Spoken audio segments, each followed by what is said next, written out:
Je rappelle que M. Tafsir Choy est co-auteur de la proposition de loi.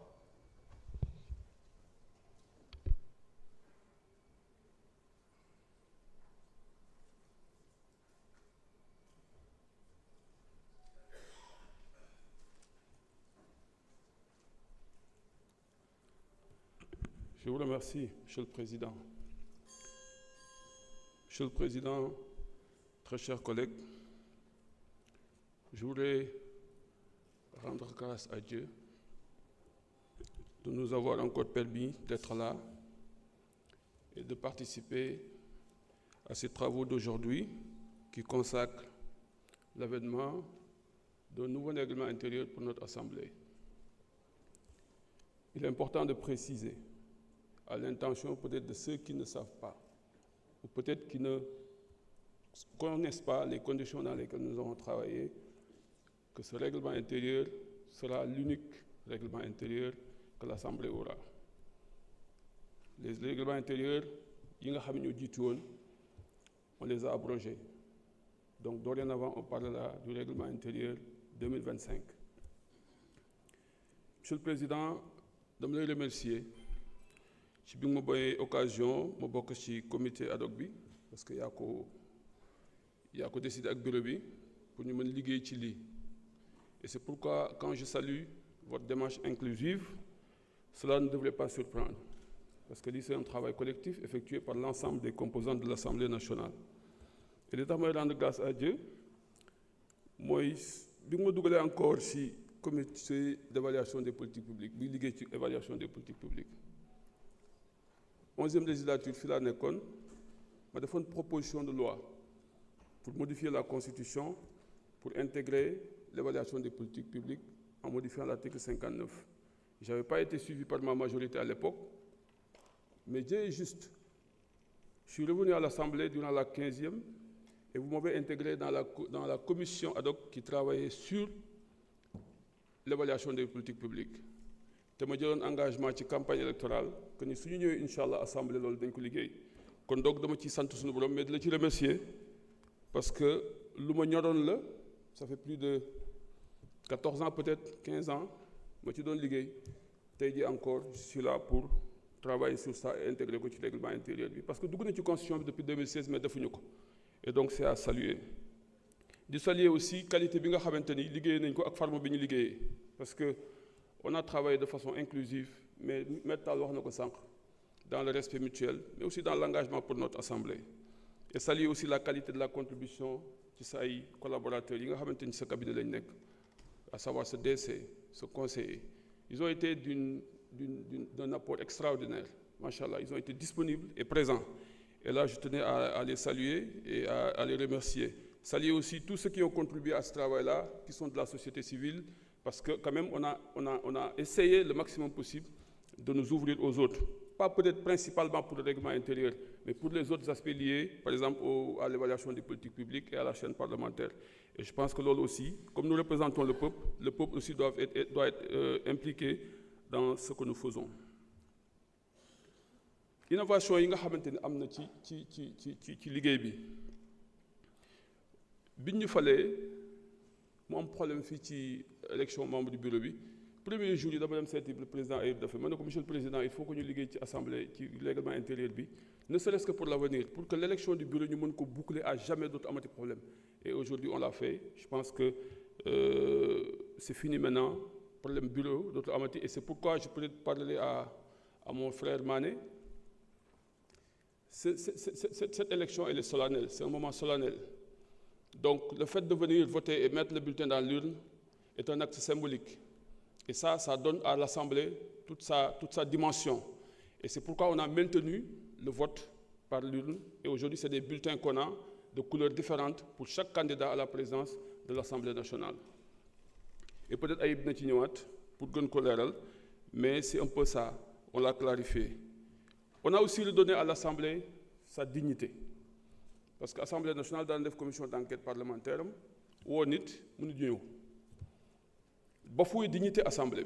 Et c'est un pouvoir. Mais aujourd'hui, je pense que, pour que nous convoquons, normalement, tu dois pouvoir venir répondre à l'appel de l'Assemblée nationale. Et ça, pour moi, c'est quelque chose de révolutionnaire. beneen bi nga xamante ni c'est important mooy que la dignité du parlementaire. Le parlementaire est protégé par le peuple, qui lui donne une immunité, irresponsabilité, inviolabilité. Mais quand on lève l'immunité parlementaire d'un député, dafa mel ni dañ ko sànni dañ ko jalax. Mais aujourd'hui, on demande à ce que le ministre de la Justice puisse nous donner des informations concernant notre collègue qui a été envoyé pour répondre à la justice, pour ñu xam au moins nan la mujjee ak lan la dossier am pour ñu bañ a wane ni ñu dañoo sànni wala dañoo xalab suñu ay collègues. Là aussi c'est important. Leneen li nga xamante ni aussi am na solo mooy la chaîne parlementaire. Je pense que ça aussi c'est révolutionnaire parce que ça permettra de renforcer la communication de l'Assemblée nationale et aussi avec la possibilité, même si c'est très sensible, de nous ouvrir aux autres durant les travaux de commission. Là aussi, pour moi, c'est extrêmement important.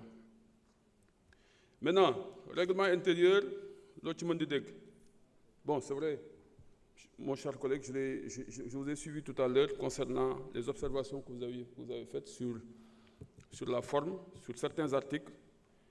Mais li nga wax ni ça a fait l'objet d'un débat à l'interne. On en a discuté, surtout concernant la question préalable et certains de mes collègues qui peut-être avaient une interprétation autre que l'interprétation que nous avions. C'est la raison pour laquelle on en a discuté pendant presque 20 minutes. Amadou est là, et je pense que c'est lui d'ailleurs qui a proposé à ce qu'on enlève où et pour au moins que ça soit clair que maintenant un non-inscrit peut venir faire une question préalable. Un membre d'un groupe parlementaire, qu'il soit de la majorité ou de l'opposition, pour venir faire. C'est pourquoi on a maintenu un, et on a maintenu le singulier, et pas le pluriel, pour au moins certifier que c'est un député seul qui peut venir faire. Parce que si on met et, ça lie les gens. Ça a fait l'objet d'un débat. Et c'est pourquoi on a enlevé toutes les liaisons et on a mis des virgules. Alors, donc, ce que je disais par rapport à règlement intérieur, njariñ bi mu am mooy nañ ko respecté suñ ko respecté wul bariwul njariñ respect bi nag ci ñun la war a commencer mais aussi ak monsieur le président et j'ai toujours insisté à ce que le règlement intérieur soit respecté parce que nous représentons le peuple et je l'ai dit il faut que nous soyons à la hauteur des attentes et des enjeux àdduna fi mu toll et c'est malheureux parce que j'ai constaté que ni suñu assemblée bi li ñu liggéey fii depuis 6 mois yi di jël élan bu garaaw gaay bu ko brisé ay affaire suukaru koor yu kenn xamul ay waxu yu kenn xamul alors pour man non, c'est très sérieux, je suis très sérieux et ça m'a fait mal parce qu'on a fait un travail extraordinaire et là on nous limite à des choses yu nga xamante ni pour man amul njariñ parce qu'il faut que ñu comprendre une chose ñun dañ ñu fal ay kilifa lañu yu am solo ay député lañu dañuy légiférer pour le pays loi bu ñu jël tey bu ñu ñëwoon 22 heures kenn du génn 22 heures ñun ñii tey bu ñu ko waxoon mais loolu kan moo ko mën a fay. Kan moo mën fay loolu la responsabilité boobu kan moo ko mën fay amul ça n'existe pas il faut que nous soyons respectés et puis l'Assemblée et puis quoi qu'on puisse dire le budget du Sénégal est à combien c'est pas 6 000 7 000 milliards ñun amuñu jul 22 milliards naan dañ mais c'est extraordinaire il faut que nous nous respections c'est nous ñoo war a respecter suñu bopp pour que peuple bi respecté ñu mais suñu respecté wuñu suñu bopp kenn duñu respecté et là je pense que c'est important donc pour man nañ joxante cër wax naa ko la dernière fois nañu respectante nañu bàyyante xel nañu yërmandante nañu comprendrante ambition bi ñu am mooy liggéey pour suñu réew mais na ko ñëpp gëm na ko ñëpp def fula man samay conviction nit mënu ko changer man Tafsir mais nag damay rafetal parce que suñu borom moo ne innamal mu'minuuna ixwatun fa aslihu bayna axawaykum waaye wattaqullaah na ngeen rafetal seen diggante mais na ngeen ma ragal su ngeen ko defee rek ma yërëm leen ci loolu lañ nekk rafetal mais yàqul dara samay conviction man Tafsir nous sommes tous des frères et des sœurs ici nous sommes tous du Sénégal nous tous nous travaillons pour le Sénégal man loolu laa jàpp man Tafsir ku fi ñëw nag pour leneen nag bu la neexee mais nous tous nous travaillons pour le Sénégal moi je suis un opposant et je l'assume mais damay opposé wu façon bi ma bëggee opposé wu parce que damay jàpp ni li may def nii dafa ma ko pour man mais pour Sénégal ñi ma fi envoyé dañu am yaakaar ci man et loolu laa jàpp ni moom moo nekk ñun ñëpp fii ñun ñëpp kon donc nañu liggéey pour le Sénégal donc monsieur le président je voudrais encore une fois vous remercier et vous encourager vous féliciter vous êtes en train de faire un excellent travail ça aussi il faut qu'on le dise waaw liggéey nag nit bu koy def jaajëfal ko dafay am mais boo ko bëggee briser yaa ngi yàqaloo ko mais Sénégal ngay yàqal je vous remercie. jërëjëf honorable Tafsir Thioye ñu ngi jox kàddu gi honorable Aïssata Tall Sall.